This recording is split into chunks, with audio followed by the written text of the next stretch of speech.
Hello dear students, मैं अभिषेक जैन आपका स्वागत करता हूं मार्ट ट्यूटोरियल्स के यूट्यूब प्लेटफॉर्म पे। इससे पहले हमने 2020 के एनडीए और सीडीएस के सारे बायोलॉजी के प्रीवियस ईयर क्वेश्चंस जो हैं वो देखे। अब हम आएंगे 2019 के सेकंड पार्ट पे या कहें सेकंड एग्जाम पे। तो एक एक करके हम सारे क्वेश्चंस को स्टार्ट करेंगे। पहले हम लेंगे एनडीए 2। ठीक है, तो पहला क्वेश्चन है, blood is a type of, यानी ब्लड जो है वो कौन से टाइप का टिश्यू है पूछ रहा है। तो epithelial tissue, muscular tissue, nervous tissue या कनेक्टिव टिश्यू।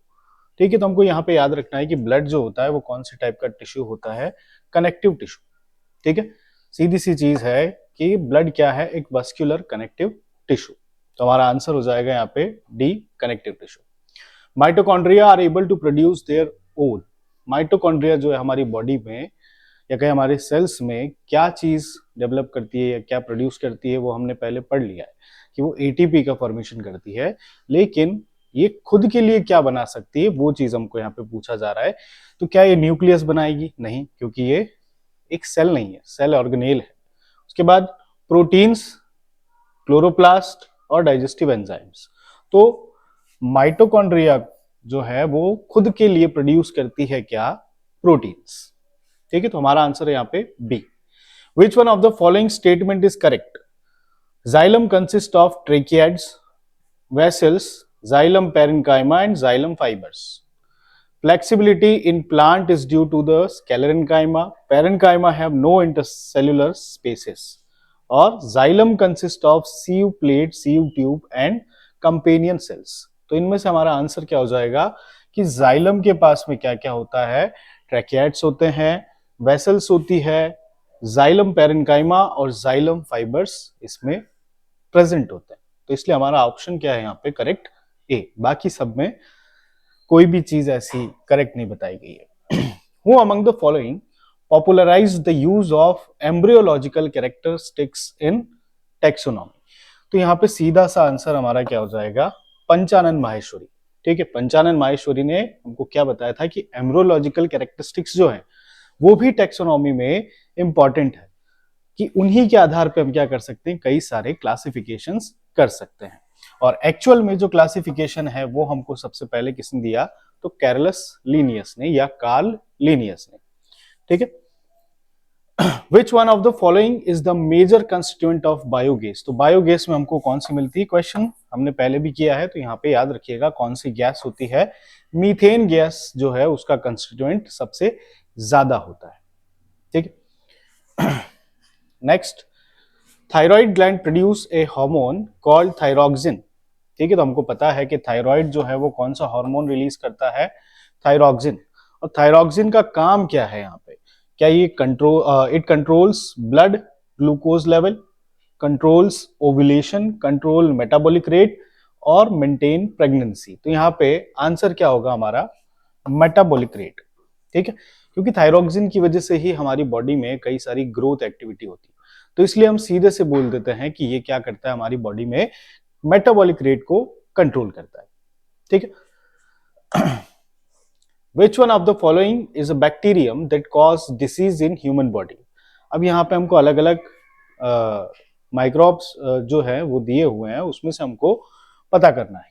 पहला varicella zoster, trypanosoma gambiense, salmonella typhi और प्लाज्मोडियम फेल्सीपुरम। तो इसमें से सीधा सा आंसर हमारा है कि हमको बैक्टीरिया को इसमें से ऑर्ड आउट कर लेना है। बैक्टीरिया कौन सा है? ये वायरस है, ये फ्लैटवॉर्म्स में आते हैं। फिर एक ही यहाँ पे बैक्टीरिया मिल रहा है अभी तक हमको, सैल्मोनेला टाइफी, और लास्ट मिलेगा प्लाज्मोडियम फेल्सीपुरम। ठीक है, तो आंसर क्या हो गया हमारा? Salmonella typhi. ठीक है, जो कि किसके लिए रेस्पॉन्सिबल है ह्यूमन बॉडी में? टाइफॉइड के लिए। ठीक है, तो आंसर है C. Which one of the following statement regarding viruses is not true? तो वायरस के लिए कौन सी चीज सही नहीं है? Virus need living cell to reproduce. हाँ, ये हमको पता है कि वायरस को रिप्रोड्यूस करने के लिए क्या चाहिए? एक होस्ट चाहिए होता है। All viruses are parasites. तो हाँ, वो सभी दूसरे ऑर्गेनिजम्स पे पलते हैं, इसलिए हम उनको क्या बोल देते हैं कि वो पैरासाइट्स है। Virus can synthesise their food through photosynthesis. तो नहीं, ये पैरासाइट है, जस्ट ऊपर वाला पोर्शन जो हम देखे या सेकंड वाला ऑप्शन जो देखे, इसमें हम देख सकते हैं कि सीधा दिया है कि वायरसेस आर पैरासाइट्स, और पैरासाइट्स का एक कैरेक्टर होता है कि वो कभी भी फोटोसिंथेसिस या खुद का फूड जो है वो सिंथेसाइज नहीं कर सकते। फिर लास्ट है viruses are similar to chemical substances outside the host. ठीक है, तो कौन सा सही नहीं है पूछा है, तो बाकी तीन तो सही है, एक यही गलत है कि वो फोटोसिंथेसिस की प्रोसेस नहीं करते, दैट मींस कि वो सिंथेसिस नहीं करते अपना फूड। ठीक है, इसीलिए तो इनको हम पैरासाइट्स बोलते हैं। ठीक है, तो ये हुए हमारे एनडीए 2 के सारे क्वेश्चंस। अब हम देखेंगे सीडीएस 2 के क्वेश्चंस 2019 के। पहला क्वेश्चन है फूड चेन इज, यानी फूड चेन क्या है, एक्चुअल में हमको उसकी डेफिनेशन बतानी है कि relationship between autotrophic organisms, exchange of genetic material between two organisms, passage of food and thus energy from one organism to another, modern entrepreneur establishment providing food outlets। तो इसमें से आंसर क्या होगा कि ये क्या है, एक पैसेज है, और इस पैसेज से ही हम क्या देखते हैं, हमारे इकोसिस्टम में फूड क्या होता है, एक लेवल से दूसरे लेवल की ओर ट्रांसफर होता है, और उसी फूड के साथ में हम देखते हैं कि एनर्जी भी क्या होती है, ट्रांसफर होती है। और यहाँ पे हमको याद रखना है कि हर ट्रॉपिक लेवल पे कितना परसेंट एनर्जी ट्रांसफर होती है, केवल 10%। ठीक है, तो यहाँ पे इंपॉर्टेंट बात क्या है कि यहाँ याद रखना है कि फूड चेन जो है वो क्या है, पैसेज ऑफ फूड और energy from one organism to another, यानी एक ट्रॉपिक लेवल से दूसरे ट्रॉपिक लेवल पे फूड और एनर्जी का ट्रांसफर है, और ये एनर्जी ट्रांसफर कितना होगा हर बार, केवल 10%। ठीक है, which one of the following is active transport, तो इनमें से कौन सा एक्टिव ट्रांसपोर्ट है। पहली चीज, it is a movement of a substance against a diffusion gradient with the use of energy from respiration. It is a movement of a substance against a diffusion gradient without the use of energy। और तीसरा है, it is the movement of a substance against a diffusion gradient with the use of energy from photosynthesis। और last है, it is the movement of substance along a diffusion gradient with the use of energy from respiration। तो हमारा answer यहाँ पे क्या होगा, answer first, it is the movement of a substance against a diffusion gradient with the use of energy from respiration। ठीक है, 79, chlorophyll in photosynthetic prokaryotic bacteria is associated with, क्योंकि हम जानते हैं कई सारे अलग अलग प्रोकैरियोटिक बैक्टीरिया जो है वो क्या करते हैं, खुद का भोजन खुद बनाते हैं, या कहें कि अपना फूड जो है वो खुद सिंथेसिस करते हैं। कौन सी प्रोसेस से, फोटोसिंथेसिस। तो इनमें हम प्लास्टिड्स तो देखेंगे नहीं, तो कौन सा ऑर्गेनेल होगा जो इसके लिए इंपॉर्टेंट होगा, तो मेम्ब्रेनस वेसिकल्स जो हैं वो इसके लिए रेस्पॉन्सिबल होगी। ठीक है, तो प्रोकैरियोटिक बैक्टीरिया में हमको कहाँ पे मिलने वाला है फोटोसिंथेटिक मटेरियल, तो मेम्ब्रेनस वेसिकल्स में ही मिलेगा। ठीक है, which one of the following organism is responsible for sleeping sickness. ठीक है, तो स्लीपिंग सिकनेस के लिए डायरेक्टली हमको याद रखना है कौन, ट्रिपैनोसोमा। ठीक है, ट्रिपैनोसोमा जो कि एक फ्लाई है, सीसी फ्लाई। ठीक है, फ्लाई का नाम याद रखना, सीसी फ्लाई। इस सीसी फ्लाई के काटने से फैलता है। ठीक है, यानी इसका वेक्टर कौन है, सीसी फ्लाई।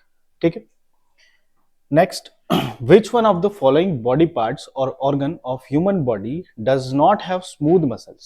स्मूथ मसल्स मतलब इनवॉलेंट्री मसल्स। ठीक है, यानी हमारी बॉडी में जहां जहां इनवॉलेंट्री एक्शंस हो रहे हैं वहां वहां हमको कौन सा मसल्स मिलेगा, स्मूथ मसल। ठीक, और बाकी जगह हमको स्ट्रेटेड मसल मिलेंगे।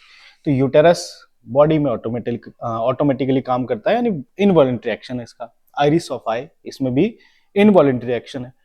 और लास्ट है ब्रोंकाई ऑफ लंग। इन तीनों में हमको क्या मिलते हैं, स्मूथ मसल। बचा केवल एक बाइसेप। बाइसेप में हमको कौन सी टाइप की मसल मिलेगी, स्ट्रेटेड मसल, क्योंकि ये वॉलेंट्री एक्शंस करती है। ठीक है, यानी हमारा हाथ जो मूव कर रहा है, ठीक है, तो ह्यूमरस के आसपास में हमको बाइसेप मसल मिलती है, जिसमें कौन सी टाइप के मसल्स मिलना है हमको, स्ट्रेटेड मसल, ना कि smooth muscles. What is intercropping. ठीक है, तो इंटरक्रॉपिंग क्या होता है, it is the time period between two crop seasons. It is growing of two और more crops in random mixture It is growing off two or more crops in definite row pattern, or it is growing off different crops on a piece of land in pre-planned succession.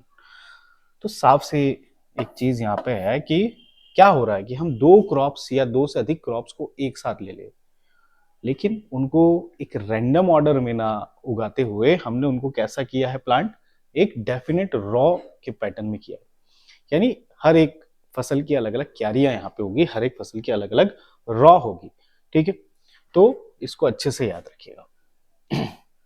Next, magnification is, सीधी सी बात कि किसी चीज को जब हम microscope में देख रहे हैं तो हम कौन सी चीज कर रहे हैं, कौन सी प्रोसेस कर रहे हैं, मैग्निफिकेशन। तो हम क्या ऑब्जर्व करेंगे, ठीक, एक्चुअल साइज ऑफ स्पेसिमेन और observed size, observed size of specimen of actual size of specimen to observe size, और actual size of specimen and observe size. ठीक, तो यहां पे हमको क्या देखने को मिलेगा, ऑब्जर्व्ड साइज ऑफ स्पेसिमेन किसकी बजाय, एक्चुअल साइज की बजाय। ठीक है, यानी हम उसको मैग्नीफाई करके देख रहे हैं कि अगर वो एक माइक्रोब है तो हमको उसको बड़े एक रूप में हम देख पा रहे हैं। ठीक है, एक्चुअल उसकी इमेज हम देख पाएंगे। Which one of the following cell organelle is known as suicidal bag of cell? तो इनमें से कौन सा ऑर्गेनेल है सुसाइडल बैग कहलाता है? क्वेश्चन रिपीटेड है।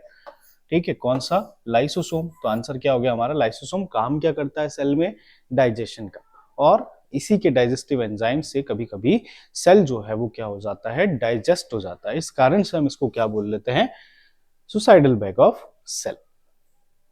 अगला क्वेश्चन है, which one of the following acid is known as vitamin C? तो ये कई बार ऐसे क्वेश्चंस हमसे पूछ लेते हैं कि इनमें कौन सी चीजें मिलती है, या इनके एक्चुअल नाम क्या है, या किससे बने होते हैं, सोर्स क्या है। ठीक है, तो याद रखना कि विटामिन सी जो है उसमें हमको कौन सा एसिड मिलेगा, एस्कॉर्बिक एसिड। ठीक है, विटामिन सी में हमको कौन सा एसिड मिलेगा, एस्कॉर्बिक एसिड, जो कि सारे खट्टे फ्रूट्स और जितने भी येलोइश फ्रूट्स है उनमें हमको कौन मिलना है, ऑरेंज फ्रूट्स वगैरह में एस्कॉर्बिक एसिड। ठीक है, तो आंसर क्या हो गया हमारा यहाँ पे, B. Which one of the following is not found in animal cell? तो एनिमल सेल्स में कौन सा ऑर्गेनेल नहीं मिलता? फ्री राइबोसोम्स एग्जिस्ट करती है, माइटोकॉन्ड्रिया ये भी मिलेगा, न्यूक्लियोलस मिलेगा, न्यूक्लियस के अंदर वाला जो हिस्सा उसको हम बोलते हैं न्यूक्लियोलस, और लास्ट हो जाएगा सेल वॉल। सेल वॉल इसमें नहीं मिलती है। सेल वॉल हमको केवल किन में मिलती है, तो कुछ बैक्टीरिया में मिलती है, ठीक है, प्लांट्स में मिलती है, फंजाई में मिलती है। ठीक है, तो इसलिए याद रखना कि एनिमल सेल में सेल वॉल एब्सेंट होती है। Marsilea, fern and horse tail are the example of which one of the plant group? ठीक है, तो पूछा क्या जा रहा है हमसे, मर्सीलिया, फर्न और horse tail are the example of which plant group? तो हमें ये पता है कि प्लांट्स को हमने 5 अलग अलग कैटेगरीज में बांटा है, उसमें से यहां पूछा जा रहा है। तो हमको सीधा सा आंसर पता है इसमें क्या, ये टेरिडोफाइटा। ठीक है, तो मर्सीलिया, फर्न और हॉर्स टेल जो है वो एग्जाम्पल है कौन से ग्रुप का, टेरिडोफाइटा का। ठीक, ब्रायोफाइट्स, जिम्नोस्पर्म्स और एंजियोस्पर्म्स में हमको ये सारी चीजें नहीं मिलती है। ठीक है, तो इतनी चीजें हमारी हो गई किसकी, सीडीएस और एनडीए की 2019 की। आशा करता हूं कि आपको काफी अच्छे से समझ में आया होगा। अगली बार हम 2019 के पार्ट 1 के पेपर्स सॉल्व करेंगे। Thank you very much. जय हिंद।